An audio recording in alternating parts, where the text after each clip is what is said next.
자, 이제 10주차 2교시 강의 시작하도록 하겠습니다. 자, 사업계획서 작성 실무 이제 2교시 때에는요, 새로운 챕터, 자금 조달에 대해서 같이 한번 공부해보는 시간을 갖도록 하겠습니다. 자금 조달 그러면 뭐 제가 제일 강조하는 부분은 일단 사업가는 내 돈 가지고 시작하면 안 된다 라는 어떻게 보면 지론 아닌 지론, 약간은 좀 뭐 어떤 분들은 사기꾼이라고도 표현을 하던데, 여하튼 저는 그렇게 생각합니다. 일단 사업을 하게 되면 창업가는 사업 아이디어를 만들어내고, 그리고 고객에게 가치 있는 새로운 업을, 가치 있는 업을 창출해내는, 아이디어를 창출해내는 게 사업가가 할 일이고, 그리고 창업가는 그 사업 아이디어를 또 실현시켜서 사업화시키는 게 어떻게 보면 그 궁극적인 미션이라고 얘기할 수 있을 것 같아요. 이렇게 해서 아이디어부터 시작해서 이 아이디어를 실현에까지 옮기는 그런 어떻게 보면 숭고한 작업을 하는 것이 바로 창업가인데, 여기에 내가 벌어놓은 돈까지 투자해서 내 사업을 시작한다? 이건 뭔가 잘못되지 않았나, 전 그렇게 생각이 돼요. 예. 그래서 결국은 재주만 넣으면 되지, 이 재주 플러스 책임까지 사업가가 진다는 거는 조금은 뭐 모르겠습니다. 저 개인적으로는 좀 이기적인 생각을 할 수 있다라고 생각할 수 있겠지만, 적어도 한 가지는 분업화가 돼야 되지 않을까. 그래서 결국은 가치 있는 어떤 사업 아이디어에 대해서는 자본가들이 투자를 해줘야 되지 않을까, 그런 생각이 듭니다. 그래서 하여튼 근데 창업가 같은 경우에는 자본가들이 투자할 만큼 그런 어떤 믿음을 줄 수 있는 것도 아니고, 또 데이터가 그렇게 뒷받침되는 것도 아니기 때문에, 창업가가 주로 해야 되는 것은 전문 투자자인 뭐 엑셀러레이터라든가 아니면 엔젤 또는 벤처 캐피탈, VC, 이런 투자기관들에게 내 사업을 공개해서, 내 사업을 설명해서, 이걸 이제 IR이라고 표현하죠. 내 사업을 설명해서 자금을 조달하는 방법이 가장 일반적인 방법이라고 할 수 있고요. 그리고 또 한쪽의 그 팩터는 정부 자금을 받아서 사업화를 시킬 수 있는 자금의 조달책으로 사용하는 두 가지 방법이 있다고 말씀을 드렸어요. 그 중에서 오늘 사업계획서 작성 실무에서 다루는 내용은 두 가지 중에 IR, 그러니까 투자자들한테 어떻게 준비를 해야 될지, 이 부분에 대해서 좀 설명을 드릴 거고요. 나머지 정부자금 신청 관련돼서는 뭐 지금 계속 저희가 사업계획서 작성 전반에 걸쳐서, 실무 전반에 걸쳐서 설명을 드리고 있기 때문에 이 챕터에서는 빼도록 하겠습니다. 그래서 하여튼 오늘 같이 공부해야 할 내용은 전문 투자자인 엑셀러레이터 또는 엔젤 또는 VC들한테 어떻게 내 사업에 자금을 조달할 것인가, 그렇게 하기 위해서 어떤 준비를 해야 할 것인가 라는 부분에 대해서 같이 한번 이야기 나눠보도록 하겠습니다. 자, 먼저 자금 조달을 위한 필수 분석 항목입니다. 먼저 투자자를 만나기 전에, 자, 투자자도 근데 크게 세 가지로 나눠진다 그랬죠? 1번 투자자의 유형. 먼저 첫 번째가 엑셀러레이터. 1억 이하의 투자 펀드를 조성해서 최초 투자자, 최초 투자 기업에게 투자를 할 수 있는 투자기관이라고, 개인 투자기관이라고 할 수 있어요. 이게 엑셀러레이터입니다. 그래서 보통 어떻게 보면 투자를 기업이 받을 때 가장 먼저 노크를 해야 되는 그런 투자자들이 바로 엑셀러레이터예요. 그 엑셀러레이터는 어떻게 보면 그 기관 투자자, 그러니까 정부에 소속되어 있는 자금들을 주로 소상공인이라든가 초기 투자자들한테 연결시켜주는 그런 역할을 하는 투자자들이라고 보시면 돼요. 그래서 보통 투자 자금이 한 몇천? 요 정도를 투자해서 누구한테, 정확하게 얘기하면 투자 자금을 누구한테? 엔젤에게 회수하는 그런 투자자예요. 아시겠죠? 엔젤. 그렇게 따지면 엔젤은 엑셀러레이터 위에 있는 투자자네요. 그러니까 말 그대로 엑셀러레이터가 예를 들면 써놓을게요. 엔젤은 누구냐? 1억에서 뭐 몇십억대 투자를 하는 그 기업 공개라고 표현할게요. 기업 공개 바로 전 단계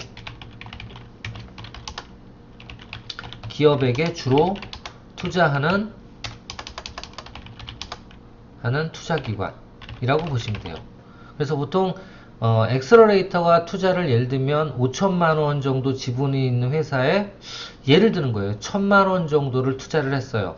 그러면 지분의 20%, 그러니까 정확하게 얘기하면 예를 드는 거예요.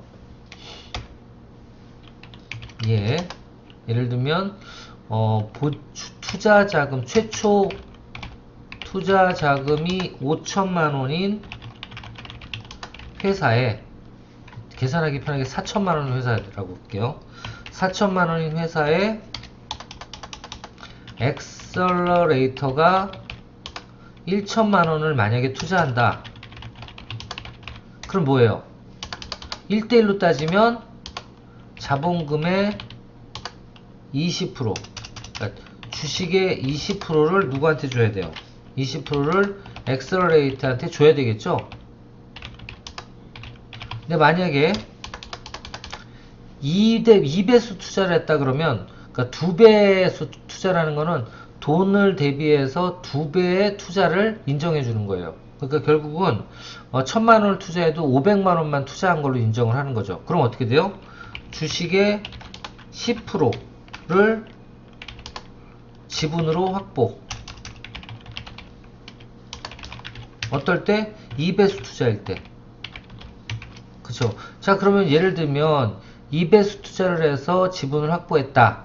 그랬을 때는 이제 1천만원에 대한 자금이 들어왔지만 회사에는 500만원만 자금이 들어온 것처럼 지분을 배분하는 거예요. 자, 여기서 만약에 엔젤이 이 회사가 잘 돼서 이거 보니까 꽤 똘똘하게 생겼는데 그래서 10배수 투자를 들어온다. 예를 들면 그럼 10배수 투자를 들어온다 그랬을 때 예를 들면 여기에 엔젤이 이제 5천만원짜리 회사가 됐죠. 5천만원짜리 회사가 됐는데 엔젤이 10배수 투자를 한다. 그럼 어떻게 돼요? 10배수 투자를 한다. 아니면 엔젤이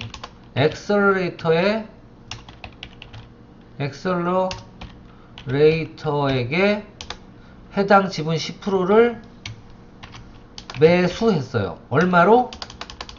10배수로 매수를 했어요. 아시겠죠? 그럼 어떻게 됩니까? 1천만원 투자한 게 아니라 지분이 저기 10%잖아요. 10%면 얼마예요? 10%면 500만원이에요. 500만원. 500만원에 10배수 투자를 했다 그러면 얼마를 넣어야 돼요? 5천만원을 또 넣어줘야 되는 거예요. 5천만원. 5천만원 투자라면. 그럼 결국은 10배수 투자를 가져가면서 그러면 뭐예요?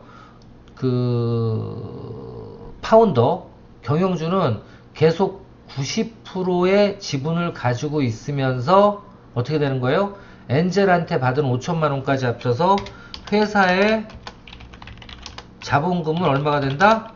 1억으로 바뀌는 거예요. 아시겠죠? 그러면서 그 가져간 돈은 얼마예요? 가져간 지분은 10%만 가져간 거고 엑셀러레이터 지분은 0%가 되는 거죠. 또 이해되시죠? 이렇게 해서 계속적으로 경영권을 유지해 가면서 키워가는 거, 이게 바로 이제 자본 조달 또는 자금 흐름 계획이라고 표현할까요? 이런 게 됩니다. 그래서 이렇게 해서 점점 회사가 커가는 겁니다. 투자를 받으면서. 자, 그래서 일단 투자자들에게 엔젤이 있고, 세 번째가 이제 VC예요. VC는 뭐예요? 말 그대로 벤처 캐피탈이란 뜻인데 바로 상장을 위한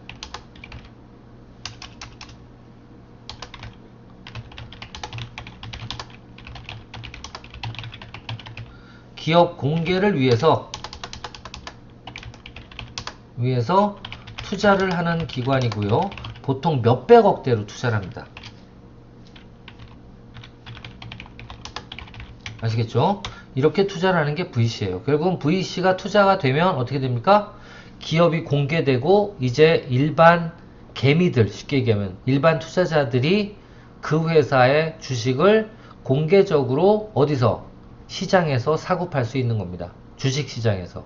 그게 바로 기업 공개예요. 자, 이렇게 커져가야 되는데 이렇게 커져가기 위해선 투자자를 만나기 전에 할 일들이 있어요. 자, 그게 어떤 일인지 한번 볼까요?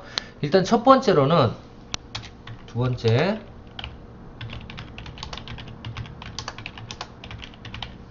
첫 번째가 뭘까요? 첫 번째가 아이디어를 짧은 문장으로 작성해라. 제일 중요한 거예요. 엘리베이터 스피킹. 그러니까 이 투자자들이 가장 중요하게 생각하는 건 두 가지입니다. 그 사업이 되게 쉬운가? 첫 번째, 알기 쉬운가예요.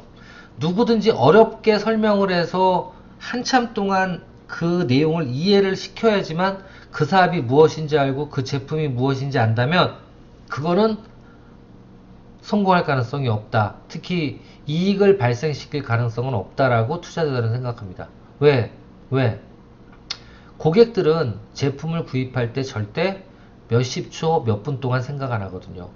찰나의 순간에 뭐가 생겨야 돼요? 구매 욕구가 생겨야 되는데 그렇게 되기 위해서는 제품에 대한 직관성, 한마디로 제품이나 서비스가 어떤 거다라는 게 쉽게 이해가 될 수 있어야 돼요. 그래서 이런 것들을 엘리베이터 스피킹이라고도 표현을 하는데, 예, 어떤 그 장소가 있다 그러면 엘리베이터가 보통 10층에서 1층까지 내려가는데 뭐 몇십 초 이 정도밖에 안 걸리지 1분이나 2분 넘어가는 데가 별로 없잖아요. 저는 63빌딩이나 큰 높은 빌딩 빼놓고. 그래서 결국은 이런 엘리베이터 안에서 내 사업의 전체를 이해시킬 수 있을 정도의 준비가 필요하다. 그래서 짧은 문장으로, 예, 내 아이디어를 상대방에게 설명할 수 있는 준비가 필요하다. 그 얘기입니다. 자, 두 번째는 뭐예요? 경쟁사들을 조사하라. 나만 잘났다 그러지 말고 쉽게 얘기하면 경쟁 상품, 경쟁 시장의 조사가 필요하고 거기에 따라서 이런 제품이 나왔습니다 라고 스토리텔링이 돼야 된다는 거예요. 자, 세 번째 잠재 고객을 만나라. 그 고객의 반응을 기록하라. 이건 무슨 얘기일까요? 그렇죠. 목표 고객 또는 비고객의 니즈를 정확히 파악했는지 이걸 확인해 보라는 겁니다. 왜냐면 수요는 없는데 혼자서 이거는 무조건 최초예요, 개발해야 돼요 라고 하는 건지, 아니면 A라는 목표 고객 집단에 이러이러한 불편한 점이 있어서 내 제품을 한번 구두상으로라도 물어봤더니 무조건 사겠다고 하더라. 그리고 그거 되게 필요하다고 얘기를 하더라. 이런 것들이 준비가 되셔야 된다는 거예요. 그게 근거가 있어야 되는 거죠.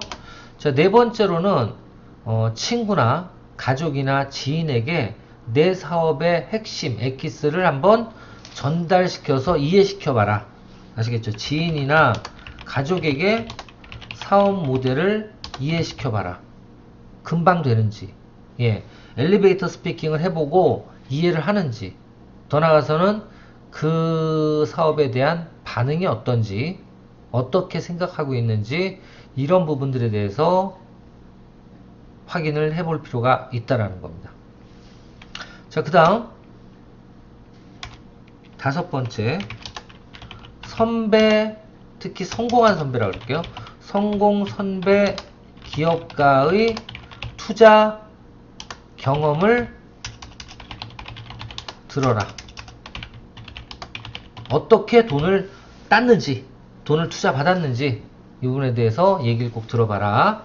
그 다음 여섯 번째로는 여기 보면 파워포인트로 만든 간단하고 간결한 프레젠테이션을 준비해라 그랬죠. 하여튼 뭐냐면 발표 준비를 해라. 그 소리예요. 발표 준비를 해라. 아시겠죠? 그 다음 일곱 번째, 이메일로 제안할 2단락 정도의 글을 써라. 예, 이메일로 투자 관련 뭐를 해야 돼요? 설득할 수 있는 이메일을 작성하되 어떻게 작성해야 돼요?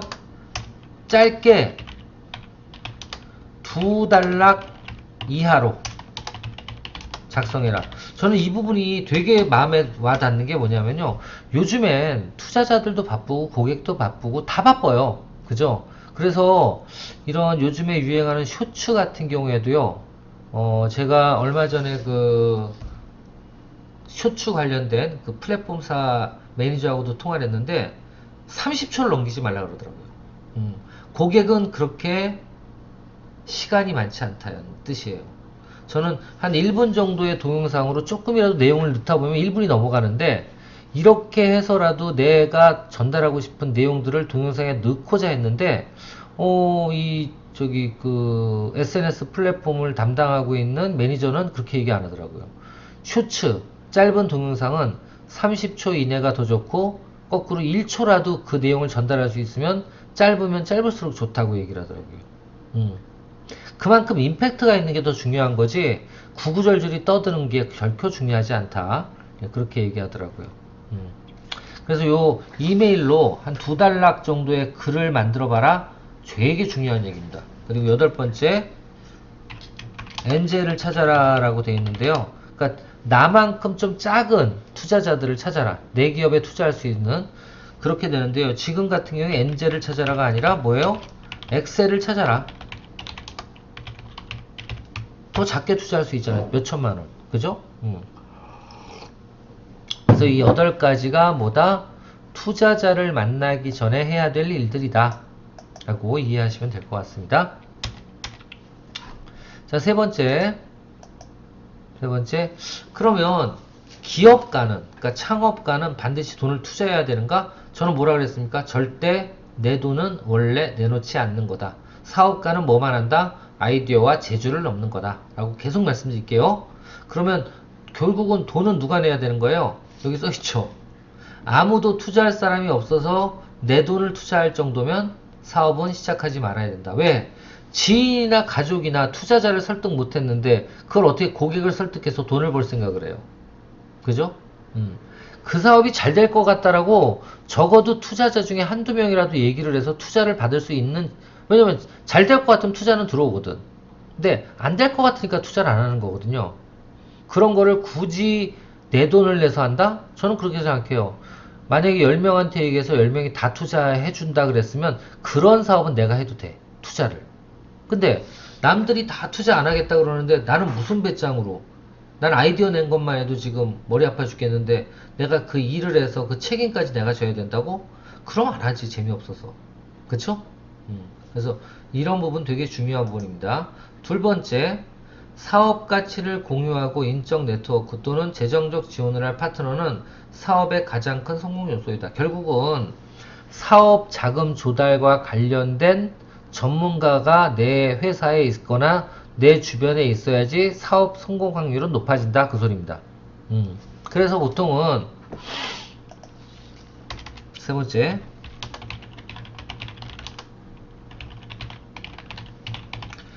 창업기업에서 없어서는 안 되는 인적 구성 요소가 있습니다. 첫 번째가 뭐예요? 바로 CEO예요. CEO. 뭐예요? 총괄 경영 책임자예요. 망하지 않게 내 회사를 지속적으로 이끌고 나갈 수 있는 사람. 그걸 CEO라 그럽니다. 치프 오브 뭐 어쩌고저쩌고 이코노미 뭐 어쩌고저쩌고. 그죠?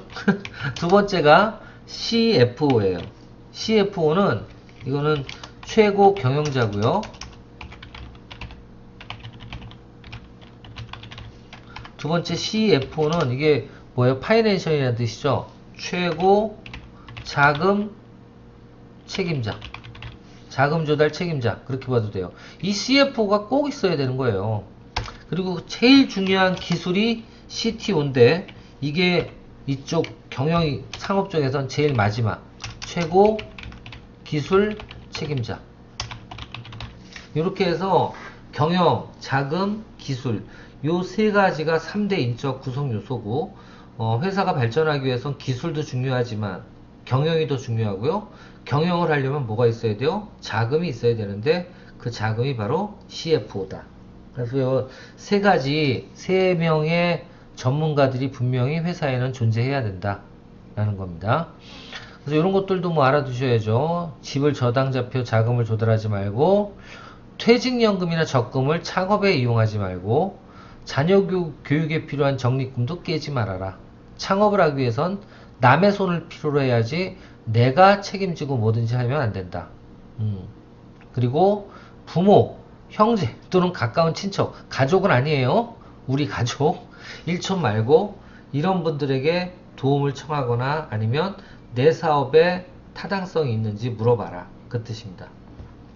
자, 그리고 인턴십 요즘 많이 떠오르고 있는데요. 창업 관련돼서도 자기 자신의 사업을 시작하기 전에, 그렇죠. 내 사업을 시작하기 전에 내 사업과 연관된 회사에 취업을 하는 것, 이거는 창업을 하기 위해서 가장 안전한 준비 작업이에요.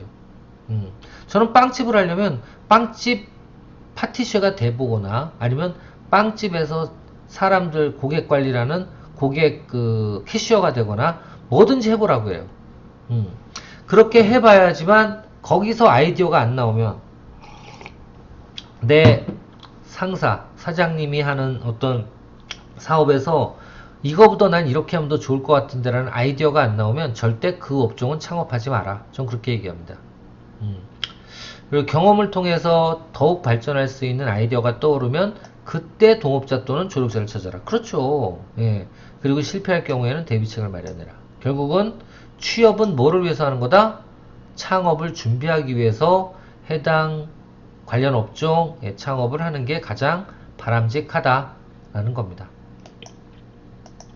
자, 그리고 이제 투자자에게 만나기 전에 뭘 또 준비해야 되냐면 대사를 준비해야 돼. 대사. 쉽게 얘기하면 투자자에게 할 말은 무엇인지 준비해라.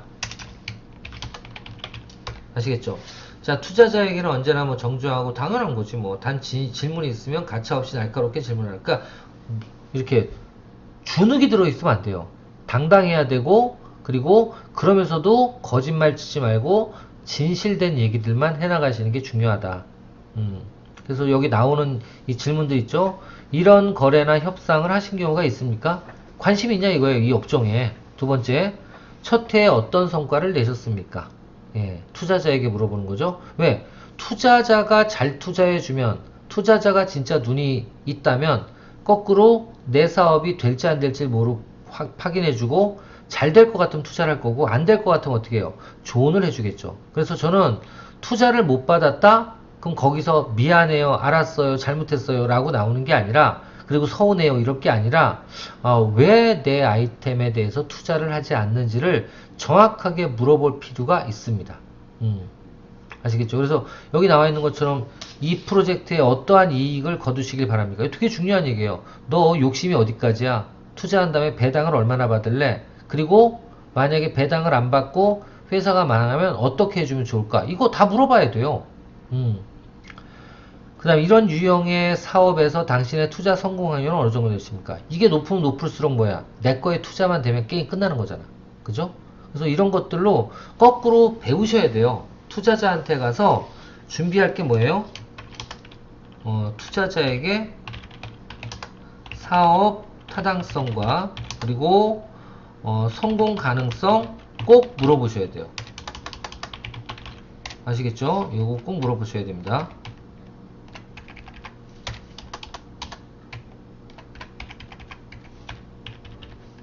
꼭 물어보셔야 되고요. 두 번째로 이제 물어보셔야 되는 게 뭘까요? 그렇죠.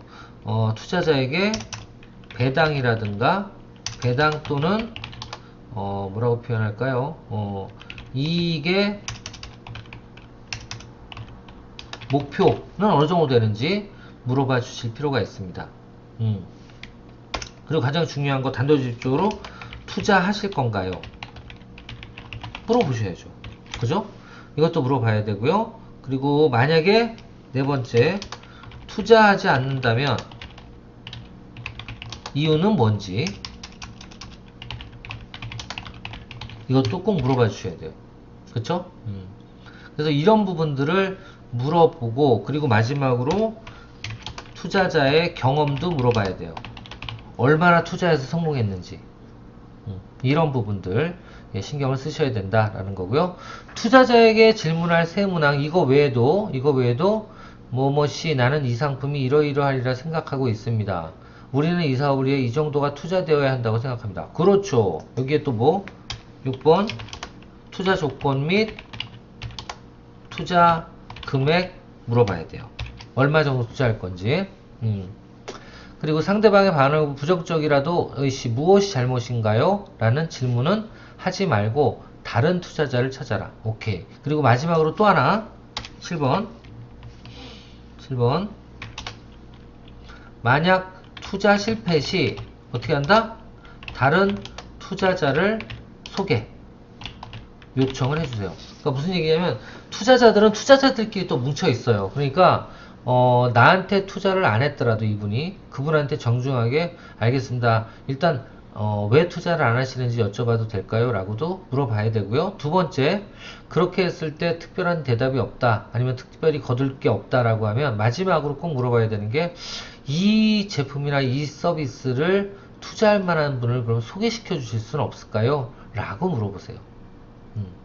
아시겠죠? 그랬을 때 자기는 경험이 없지만 이런 부분에 대해서 조금이라도 아이디어나 이런 게 참신하다고 느끼면 다른 투자자를 또 소개시켜 줄 겁니다. 그래서 이런 부분들 꼭 물어봐 주셔야 될 부분이다 라는 겁니다. 자, 그 다음 투자자한테 또 해야 되는 게 뭘까요? 맞습니다. 다섯 번째, 투자자를 감동시켜라.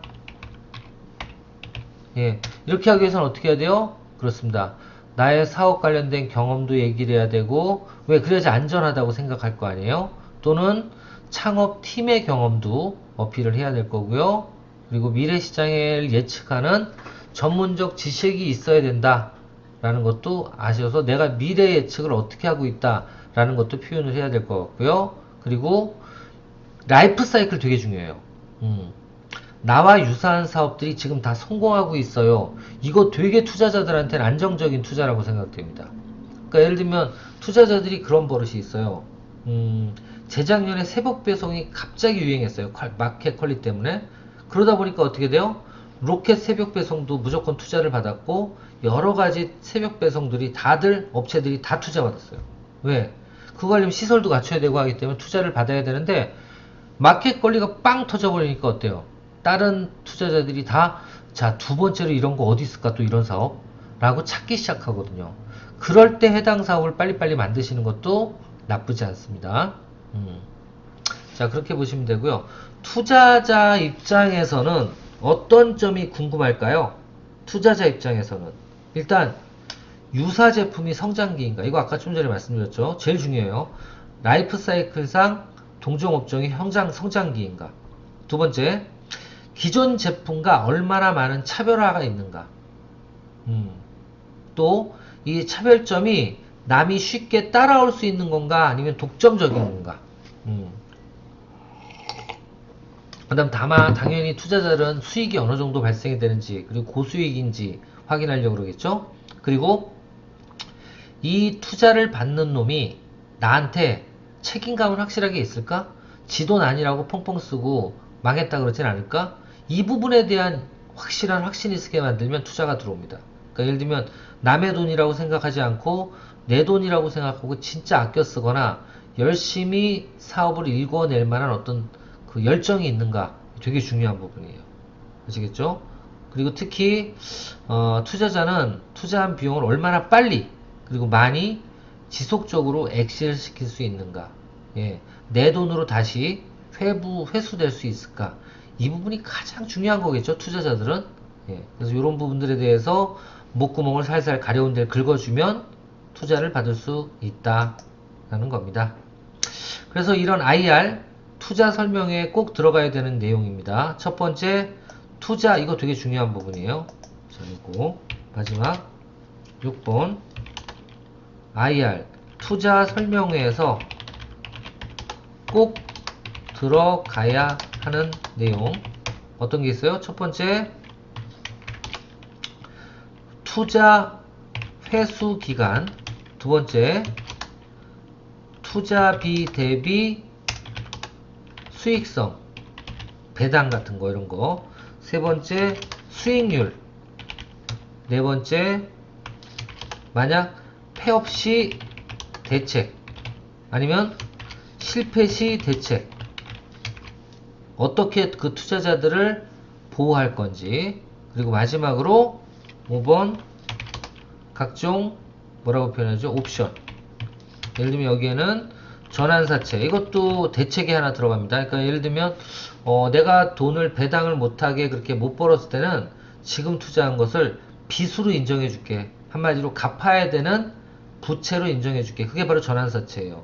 이런 것들과 관련된 조건을 제시할 수도 있겠죠. 그죠? 네, 이렇게 할 수 있습니다. 그래서 이런 내용들로 자금 조달 관련돼서 투자자에게 어떤 준비를 해야 되고, 그리고 어떤 내용들로 설명을 해야 되고, 어떤 것들을 물어봐야 되는지, 이런 부분들에 대해서 같이 한번 이야기 나눠 봤습니다. 자, 이렇게 해서 이번 주 강의는 마치도록 하고요.